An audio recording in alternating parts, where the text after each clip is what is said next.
Balcom pour avoir une bonne communication.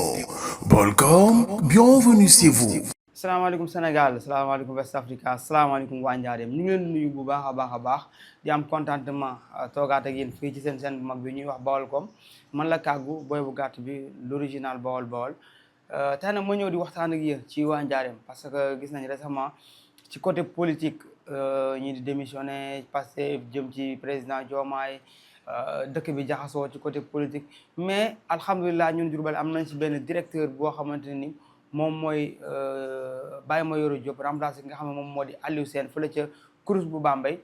li tax nag ñu ñëw bëgg cee def benn point wala benn taxaw seetlu moom mooy du moom moo fi njëkk a nekk directeur Crous bu Bambey dëkk Diourbel bu leen fàtte ne Moustapha Guèye bu kër gu mag nekkoon na fi directeur Crous bu Bambey dafa liggéey bu am solo ñu ko ci remercier bu baax a baax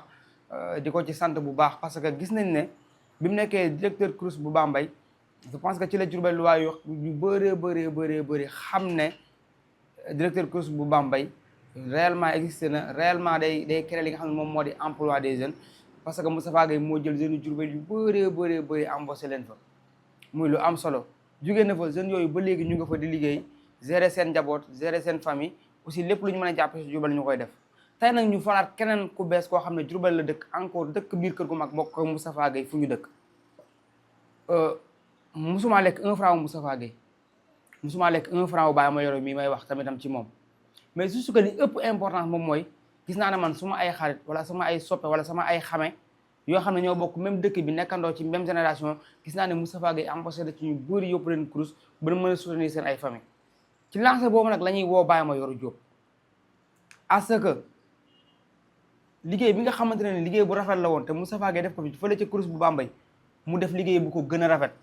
parce que man demoon naa ci passation de service bi mais ñëpp a tudd Moustapha Guèye félicité ko remercier ko ci lu rafet li mu def ak liggéey bu am solo ba mu fa def aussi tamitam ci côté administration ba ak lépp kon Baye Mayoro sa ay frère ñoom ñoo lay woo di la lancer un appel que ne poste bi ñu la jox poste la boo xamante ne ni mérité nga ko parce que boo ko mérité woon président de la république du la ko jox waaye ñu ngi la ciy xaar nga def ci liggéey bu am solo liggéey bu gën laay wax liggéey bu sut liggéey bu gën a kawe liggéey bu gën a rafet liggéey bi fi Moustapha Guèye liggéeyoon parce que tey olof day faral di ñaan naan suba bu naree naqari yàlla mel tey kon tey am na nu meloon kon liggéey bi ngay def yàlla sut liggéeyu Moustapha Guèye bi li tax président Bassirou Diomaye Diakhar Faye wóolu la ba teg la fi nga xamante ne moom moo di def la directeur Crous bu Bambey donc ngir yàlla na la yàlla kàttanal sàmm la ba liggéey boobu noonu nga def ko mais gëm nañ ne boo royee ci Moustapha Guèye ci côté dimbale jeunes yi nekk Diourbel ci côté embauché leen ci côté orienté leen ba ñu mën a dugg biir université liggéeyee fa weeru day ñu fayee ko dimbali seen njaboot Diourbel kese moom moo siy gagné parce que man loolu moom moo ma ñor mooy Diourbel nay gagné parce que Moustapha Guèye mënul woon a embauché ba embauché ñëpp yow it Baye Mayoro mënoo embauché ba embauché Diourbel gépp mais lu bëri li ci ëpp boo leen embauché ci ay jeunes parce que kenn mënul waat ne Moustapha Guèye embauché wul ku ma xam te nga dëkk Diourbel mënul nekk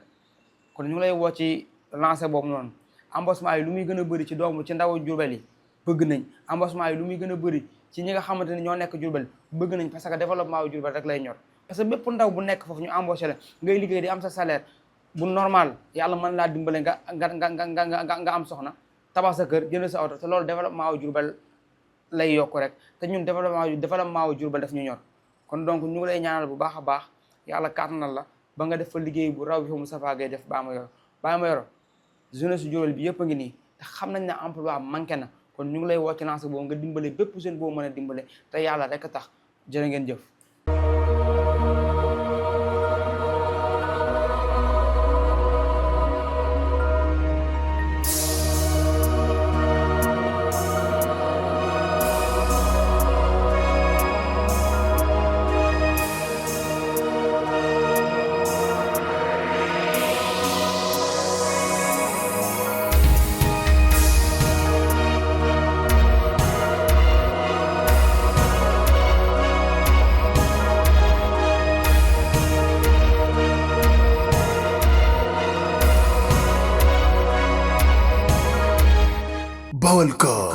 Balcom pour avoir une bonne communication.